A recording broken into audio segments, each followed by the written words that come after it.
Достар, тек One X компаниясында ғана ең жоғары коэффициенттер, жедел төлемдер және де ең оперативті сервис қызмет атқарады. Төмендегі сілтеме арқылы өтіп, арнамыздың промокодын қолдансаңыздар, ең тиімді бонустар сіздерді күтуде. One X сілтемесі төменде.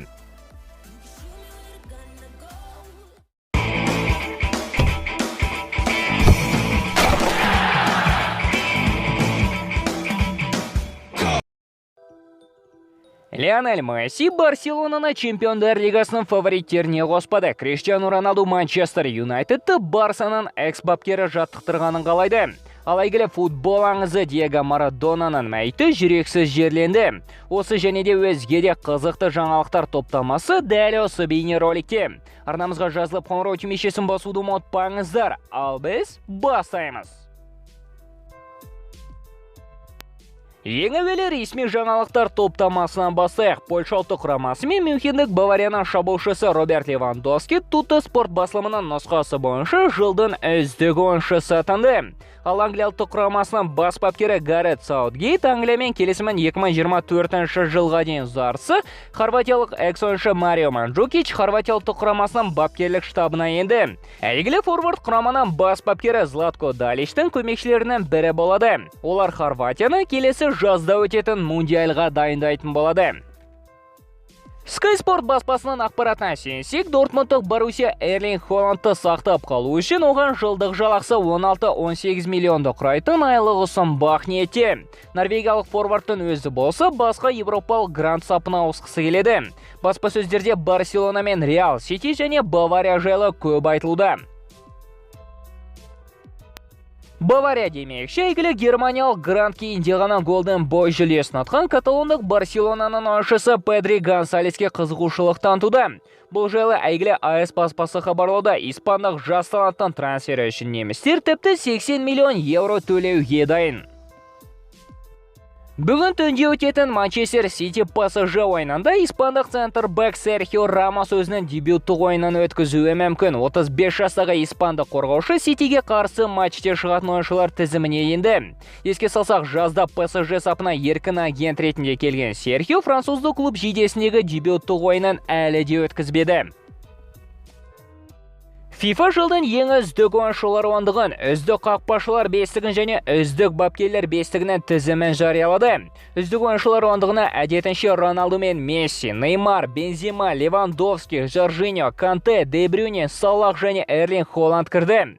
Үздік қақпашылар тізіміне Алисон, Донарума, Менди, Нойер және Шмейхель енсе, үздік бапкерлер тізіміне Конте, Флик, Гвардиола, Манчини және Симеоне кірді. Дембелеге дауа жоқ. Әртүрлі испандық баспалардан сөзінше, француздық шабуылшы жаттығуға екінші рет кешігіп, Хавиден екінші мәрте айыппұлмен жазаланып отыр. Еске салсақ, қатаң тәртіпті Хави енгізгелі, оны әзірге тек Дембеле бұзды. Ауру қалса да әдет қалмайды деп тегін айтпаған екен. Хави демекші Барсаның жаңа бапкері клубта өзі Аль-Сад сапында жаттықтырған Багдад Буньяджаны көргісі келетінін жеткізді. Алжирлық форвард Катар чемпионаты аясындағы 108 ойында 128 голдан автор атанды. Осыдан бір апта бұрын шығарған бейнероликтегі Хавидің перспективтері жайлы айтқан сөздерім ақырын жүзеге асып келеді. Төмендегі сілтемемен өтіп, оны да тамашалай отырыңыздар. Маусым ортасында бас бапкерін биыл орнынан босатқан екінші клубқа келсек, бұл жерде де жағдай дәл қазір өте қиын. Оле Гуннар Сульшер қолғалы клубта тұрақсыздық орын алды. Алшындық баспаларға сенсек, Зиданның MU-ді тізгіндеуі барған сайын қиынға соғуда. Француздық бапкер MU-ді ағылшын тілін білмегендіктен және әйелі Англияға көшкісі келмегендіктен тізгіндеуге асықпай жүргені жайлы хабарлауда. Кім бірақ Зидан әйелінің айтқанымен жүреді дегенге сені өте қиын.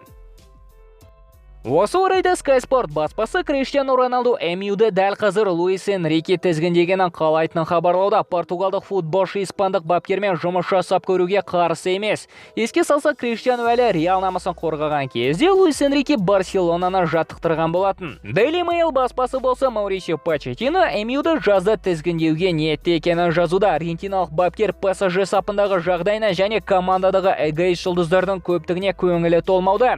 Ал MU-ді қазіргі таңда уақытша Майкл Керрик жаттықтырып, бүгін түнде Вильяреалды қонақта атты. Өзінің соңғы сұхбаттарынан бірінде Лионель Месси Чемпиондар Лигасының фавориттері жайлы сөз қозғады және оның фавориттеріне Барселона кірмеді. ПСЖ Чемпиондар Лигасының фавориттерінің бірі, бізде бұл жүлдені ұтуға бар мүмкіндіктеріміз бар. Алайда менің фавориттер тізіміме тағы Мадридтік Реал, Ливерпуль, Сити, Бавария және Атлетико кіреді, деді Лео. Мессидің бұлай дейтін жөні шынымен де бар сияқты. Хави өзінің дебюттық ойынын ұтып кеше бір ұпай алса да, оның клубпен құрған келісім шарты және Алвестен оралуы клубтың қаржылық лимитін шегіне дейін жеткізіп, қаржылық қиындықты жетті. Енді каталондық клуб жаңа спонсорларды іздестіріп, немесе біраз футболшысын сатуға мәжбүр.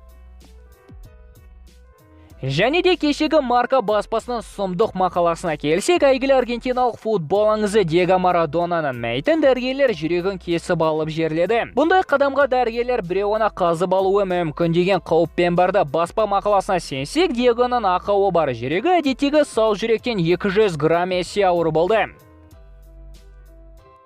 Ал сіздер қалай ойлайсыздар? Серхио Рамос пен Месси бүгін түнде әріптестер ретінде Man City'ді ұтама? MU-ды кім жаттықтыруы мүмкін? Барселона бұл дағдарыстан қалай шығады? Комментарийге пікірлеріңізді жазып, бейнероликке лайк басуды ұмытпаңыздар. Арнамызға және инста парақшамызға тіркеліп, бізбен бірге болыңыздар. Келесі кездескенше достар, футбол бірінші орында.